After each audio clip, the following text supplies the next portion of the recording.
When it comes to horse racing, you can never have too much information. With TwinSpires, you can place your bets with confidence, whether you use handicapping insights like our Brisnet speed ratings, prime power and past performances, the guidance of our experts' top picks, or just choose a name that catches your eye. Yes! No matter how you pick your horse, bet with TwinSpires. And now you can race to victory with TwinSpires tournaments.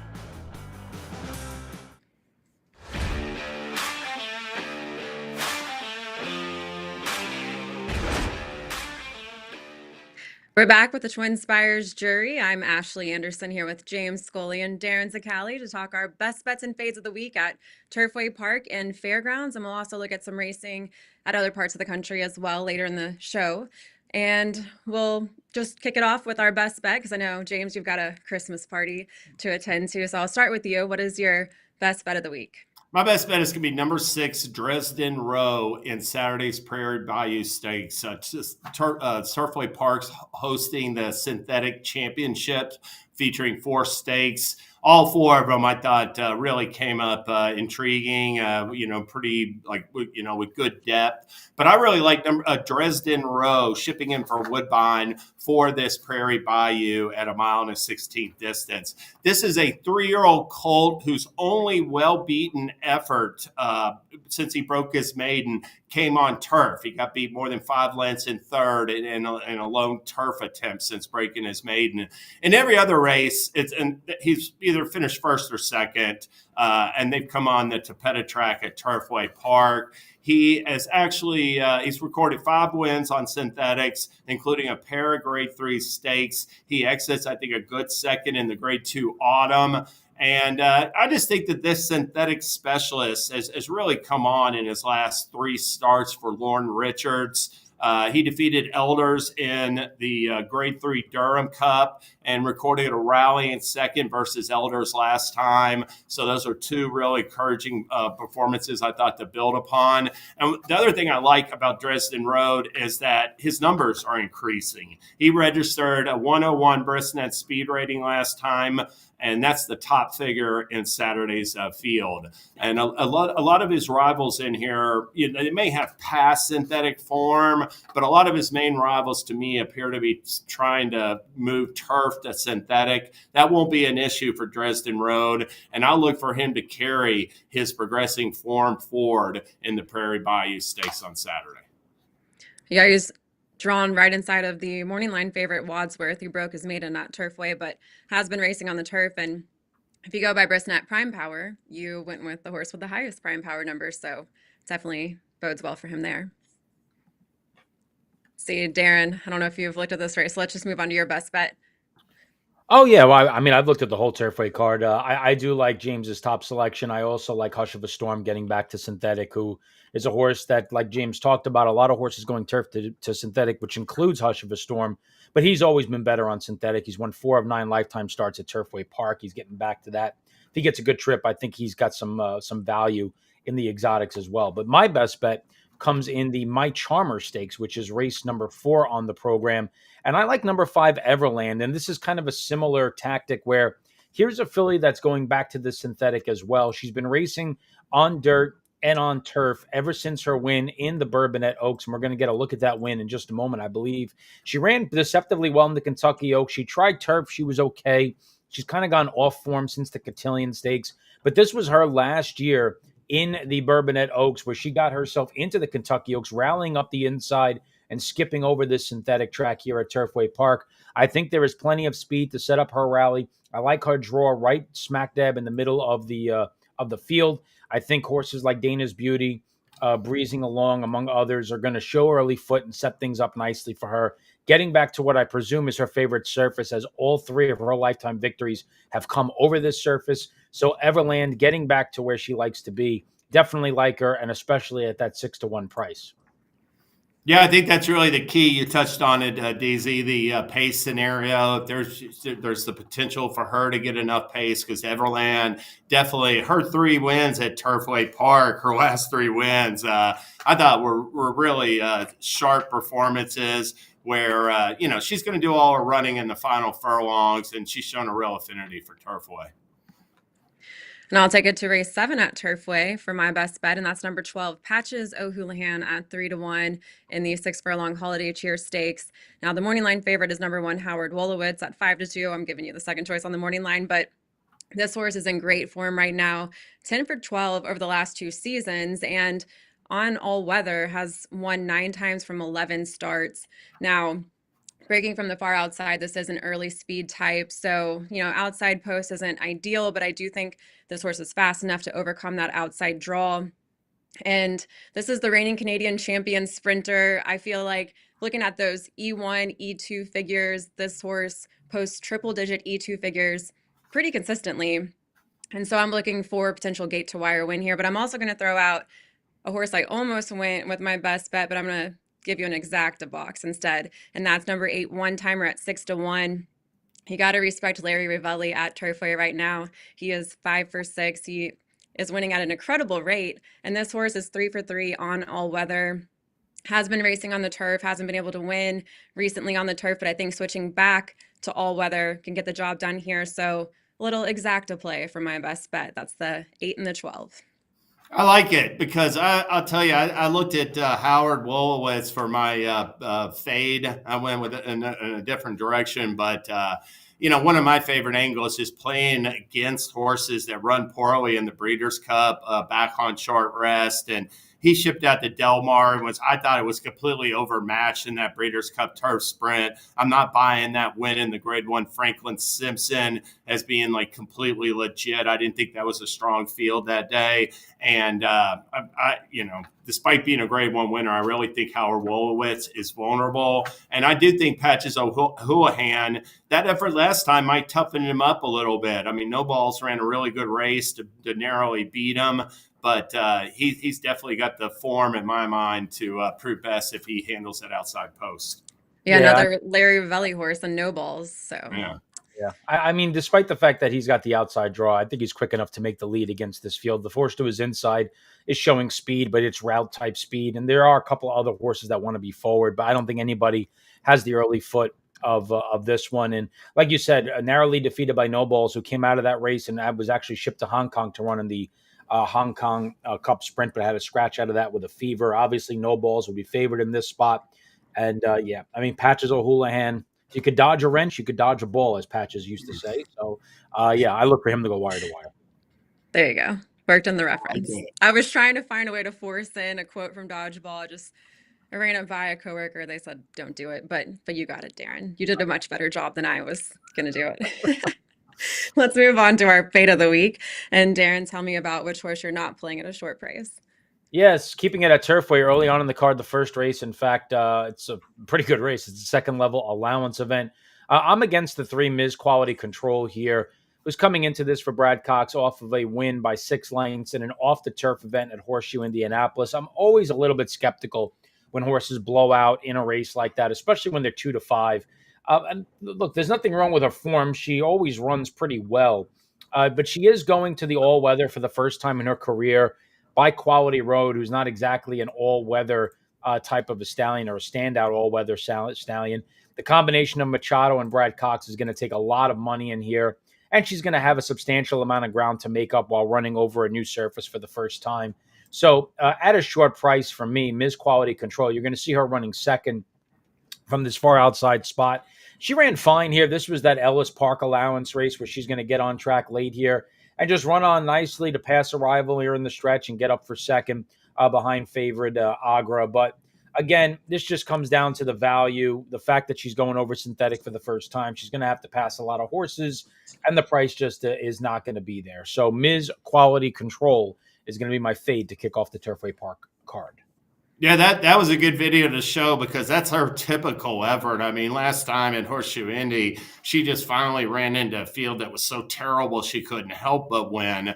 But you're looking at a filly that run second or third at 7 straight starts before that last one. And usually there are these belated rallies to me that look better on paper than they actually are. I like the 4 and the 5 right to her outside. I thought looked pretty good. I mean, you get 10-1 with the 4 right now, coming off a 4 1/4 length win. And then the 5 posted the highest last race speed rating. So I think they both have a better chance than the 3 in this field. Yeah, and James, what's your? Oh, God. there's not a ton of speed in the race either. So it's a little bit interesting to see who's going to get the trip because handicapping this race, I think it's a little bit of a puzzle where you're almost wondering who's going to be on the lead here. And in races like that, I'm definitely not going to be wanting a stone cold closer who's routinely come up a bit short. James, what's your fade? My fade's going to be number 7, Tax, the 8-5 favorite in Saturday's Mistletoe Stakes at Oaklawn Park. It's race 9. Listen, Tax was a 2-turn type, I thought, earlier in her career. She won the Black Eyed Susan in May of last year. But ever since then, she's winless at 2 turns distances. She's dropped 7 consecutive starts at 2 turns. And I really think this season, this 4-year-old season for Tax, she's developed into a 1-turn closer. And, you know, her 2 best races this year were a 6-furlong allowance at Oaklawn Park that she won off the pace. And then this race at Churchill Downs. This was a decent allowance field. You'll see Tax the Gray splitting in between horses there. Really just, I thought she might be vulnerable that afternoon, and she just made short work of this field because she relishes now, I think, 1-turn trips. Her last 2-turn efforts were both well-beaten 5th-place efforts. And like I said, I'm just going to take Taxed on at a 2-turn distance at a short price. I thought there were a couple other rivals in there that looked more than capable of winning if she comes up a little bit short, as I expect. Yeah. I agree. And out of the 2 favorites, I much prefer Corningstone, who's got a little bit more, I guess, early speed, has shown an affinity to be closer. There is speed to her inside and Stellar Lily, and of course, Deck of Cards. And I'm going to look for Corningstone in this spot to potentially sit a good stalking trip, maybe get the first jump on Taxed. And Corningstone's kept some really good company of late, including a Musical Mischief in the Grade 2 Locust Grove Stakes. So out of the 2 favorites, I definitely prefer Corningstone compared to what is going to be close to an odds-on and Taxed. And I'll take it over to Fairgrounds for my fate of the week, and that's number 10, Boom and Bell at 5-2 in the Louisiana Champions Day Ladies Turf Stakes. It's at a mile and a 16th. And this is a Get Stormy 3-year-old making her 3rd start off the claim for Mike Maker, who's off to a little bit of a cold start at Fairgrounds right now. And Boom and Bell is trying 8.5 furlongs on the turf for the 2nd time. This is a horse that has won racing between 5.5 furlongs and a mile, but the 2 times she has raced at 8.5 furlongs, she's had the lead at the 2nd call and then was overtaken in the stretch. And I just see that potentially happening again here today. There are a couple of horses with some value that I think look like better chances. You've got number 3, Clearly a Test at 8-1, making her first start on turf for Shane Wilson. Her sire has a 20% win percentage with first-time starters on turf. Then you've got number 5, Dixie Farmer at 8-1, and number 8, Cheapskate Diva at 8-1, both switching back to the turf. And number 11, Eye of the Pharaoh, who is unbeaten from 2 starts for Steve Asmussen. So I just see some horses with similar, if not better, speed figures compared to Boom and Bell. And I just don't think that she's going to handle 8.5 furlongs here. Any thoughts? Do you all not agree? No, I do. I don't have anything to poke holes in that. I think it's the right angle, the right approach to take. I agree. Outside draw has been proven at shorter distances. All makes sense to me. Let's move on to one of the more rewarding parts of our show, which is where we tell our viewers about all of the promos, tournaments, and even the rewards points that we have at TwinSpires because we love our rewards. So, Darin, tell me about all that. Yeah, rewards, right? 3 times the charm, triple rewards points. And what that means, we normally offer 4 times wager rewards on our Churchill Downs properties. Right now, the 2 tracks that are running are Fairgrounds and Turfway. We're going to triple those rewards points, and that's going to take you from 4 times to 12 times wager rewards. So basically what happens is you make your wager, and the system is automatically going to award you 4 wager points for every dollar you bet. And then you're going to receive another 8 times on top of that for a total of 12 times wager reward points. And that's going to cover Turfway Park Friday and Saturday. It's going to cover Fairgrounds Friday, Saturday, and Sunday. And that is going to take place throughout the rest of the month of December. And even better than that, we have tournaments all over the place on Turfway and Fairgrounds, including this coming Saturday. We have that Monster $2,000 buy-in tournament. And the triple rewards points qualifies for tournament players. So you're getting a $1,500 bankroll, And if you wager your whole 1,500, you don't have to wager the whole 1,500, but if you do, you're getting 12 times wager rewards on $1,500 worth of handle, which is just, obviously too good to pass up. So you can take the triple rewards points, you can apply it to the tournament at Turfway Park, you can apply it to the tournaments at the fairgrounds, and of course, if you're not in tournaments, you can just apply it to your regular wagering. So we love giving out rewards points here at TwinSpires. They're only going to get ramped up throughout 2025. So be sure to be opted in and take part in a couple of great meets and some great opportunities. And of course, at the fairgrounds, we talk about rewards points. How about 2 million of them every Saturday? Late pick 5, hit it and split it. You hit the pick 5, you share in 2 million rewards points that we're going to be happy to give out to anybody who cashes that pick 5 and is opted in. That's on Saturdays at the fairgrounds. And again, back to Turfway Park, we have the money back there rolling through December selected races Friday and Saturday night. All 4 stakes races on Saturday are covered by the money back. So this applies to the tournament as well. I mean, it's like a trifecta of opportunity. You've got the tournament, $2,000 buy-in, $10,000 cash prize on top. You've got 12 times wager rewards points in the tournament, and you got up to a $10 money back as well on your win bet in those stakes races. So really excited about that. And if you have not heard about the Turfway Park tournament, we've talked about it a lot, but we'll talk about it one more time. It's a great opportunity. $2,000 buy-in, $1,500 goes to your bankroll, covers all 9 races at Turfway Park. You have to wager on at least 5 of the races. We're going to be adding $10,000 to this prize pool. So no matter how many people are in it, it's starting with a $10,000 prize pool, courtesy of TwinSpires. For every 10 players, we're giving away 1 Kentucky Derby Betting Challenge seat as well.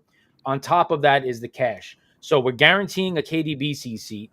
First place has a $10,000 value, $5,000 cash plus the KDBC seat, which would typically cost you $5,000. Great opportunity. It's a tremendous card, full fields, great racing. What's not to like about that? And of course, we have feeders for qualifiers as well. Places like the fairgrounds this coming Saturday, fairgrounds and Los Alamitos. Throw them together. 2 good cards. Teaming them up, a $200 feeder into the Gunrunner KDBC qualifier on December the 21st. And on top of that, thanks to our partners at Los Alamitos, we're adding $1,000 in cash prizes to this tournament as well, on top of what is generated in the prize pool. So we got a lot for everybody, guys. It's a fun weekend at TwinSpires. Rewards, promos, tournaments, everything on the cards. Dan, you deserve a reward for how well you just ran through all of that. A lot of stuff, but we're happy to give back a lot to our players. Let's turn it over to what we're watching for this weekend. James, what is that for you?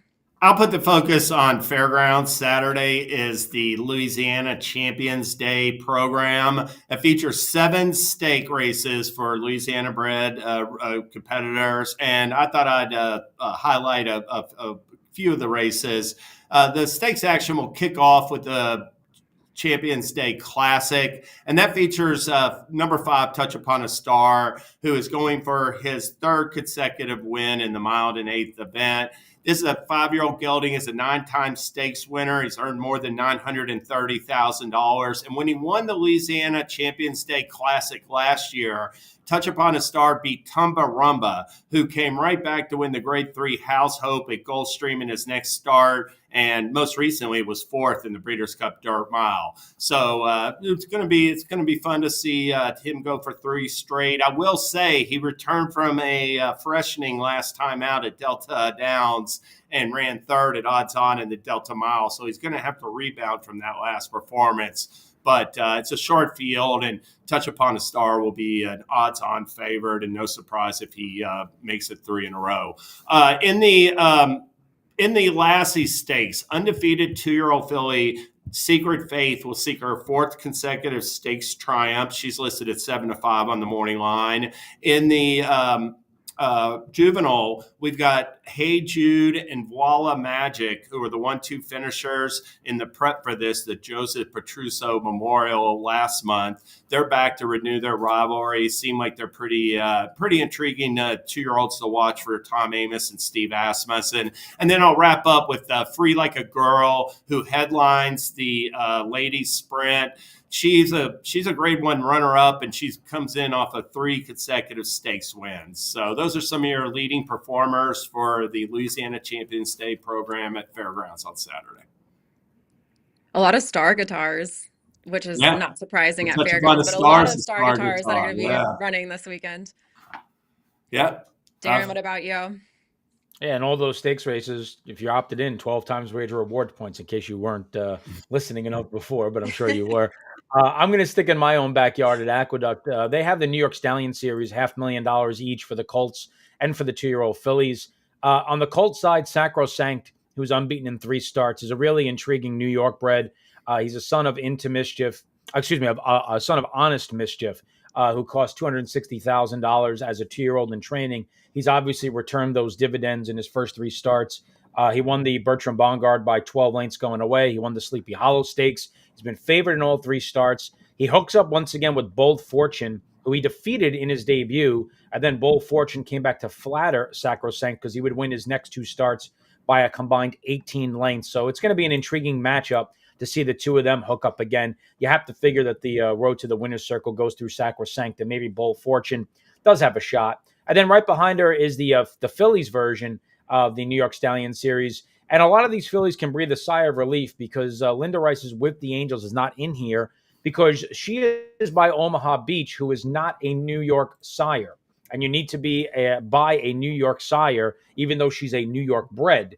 She's not by a New York sire, so therefore she's not eligible for this race. So with $500,000 on the line, a lot of fillies that have been running in her wake get to maybe take a shot and jump up in a very competitive field of 12. And it's no surprise that with the Angels not in here, 12 fillies are going to take a crack at this $500,000 prize. It's a wide open betting affair. Bam's Bliss Kiss is coming off of a 3-length defeat by the aforementioned With the Angels. And Boston's Finest is also coming off a 3-length defeat from With the Angels as well. So a couple of intriguing runners in there. Curious to see how that one shakes out, but it's a good New York Stallion Series card at Aqueduct on Saturday. Go ahead. Go ahead, Ashley.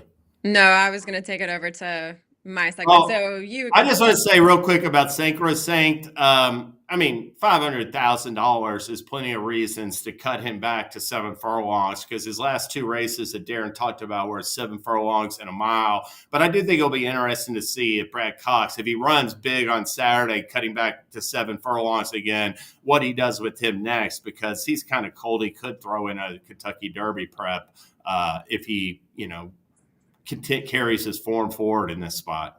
Yeah, you would think if he runs extremely well here, maybe freshen him up a little bit in the Gotham Stakes or the Bayshore prior to that. There's plenty of opportunities to get him into a spot in the Aqueduct Winter. But you have to think that if he runs well, they'll give him at least a shot to prove it against open company. And I'll mention a couple other 2-year-old races. We have the Road to the Kentucky Derby continuing this weekend. On Friday, it's the Springboard Mile at Remington Park. And then Saturday, it's the Los Alamitos Futurity, which drew a field of 5, 3 of them Bob Baffert runners. But you get Gaming and Getaway Car coming out of the Breeders' Cup Juvenile in that race. And I personally am a big fan of Gaming, but this will tell me a lot about whether this horse is going to be able to stretch out even farther if maybe goes a different route. But as far as the Springboard Mile, I thought that came up a pretty competitive race. You have 3 from Steve Asmussen's barn. He's the record holder in the Springboard Mile with 7 wins as a trainer. And he actually has a lot of longer prices. You've got Complex Music, his best chance at 8-1. And then you have, Blue Angel at 15-1. And forgetting what his other runner was. It's another big price. But what's interesting is jockey Stuart Elliott is coming off of, he had ridden the other 2 in the field, the longer shots for Steve Asmussen, coming off the mount on both of those and opted for Complex Music, picking up the mount for the first time. But I think the best shot might be number 9, Dr. Ruben M. For Doug O'Neill, has a 92 Brisnet speed figure last out at Santa Anita, coming off a layoff. And then I liked number 11, Mr. Omaha, at 5-1 as well. Had a 5-length victory at a mile over a sloppy track last out. So a chance to play some bigger prices here. I think the 3, the morning line favorite, is a little vulnerable, so you can go price shopping in the Springboard Mile. I think it's going to be a fun race. Yeah, I like Coal Battle a little bit at 10-1 from the rail at Fargus. And you did mention the Los Al Futurity. Baffert, he's going for 15 wins in that event. His first one came in 1997 with Real Quiet, who became the second of 6 Kentucky Derby winners for Baffert the following year. Other notables include Preakness winner Looking at Lucky. So game is going to be 1-5, and he's also, or maybe 1-9, we'll see. He's also going to have the opportunity to provide Flavian Pratt with that 56 graded stake win in 2024, which would break the record that he currently shares with Jerry Bailey at 55. Before we end, James, I have to ask you, can you show us your full sweater? I know it's ugly, but Nice. wow. Now, I'm not saying I would be using this afternoon. It even has a little drink holder right there. So, yeah. Wow, that's impressive. Yeah. I have not seen that one at the stores. Did you get that online? He made it himself. Made it yourself. My aunt found it at some discount store for like less than $10. So I wear it every year. Well, if there's a contest, I think you deserve to win Best Ugly Sweater. Yeah, I'm breaking it out for the first time since last year's Christmas party, and today's our Christmas party. I was going to say that the real joke is it's not an ugly sweater party. That's just what James is wearing. We will let you go so you can enjoy your party. Darin, you'll have to come in town one of these days so you can celebrate the holidays with us. Or better idea, since our producer is listening, we should, all go up to New York. Have a little TwinSpires Jury Christmas party. That sounds like an idea. I know he's shaking his head right now. I'm sure of it. Yeah. But that sounds like maybe an one idea. year. All right, that's all the time we have today for the TwinSpires Jury. We'll be back next Thursday with more best bets and fades, and good luck to you this weekend.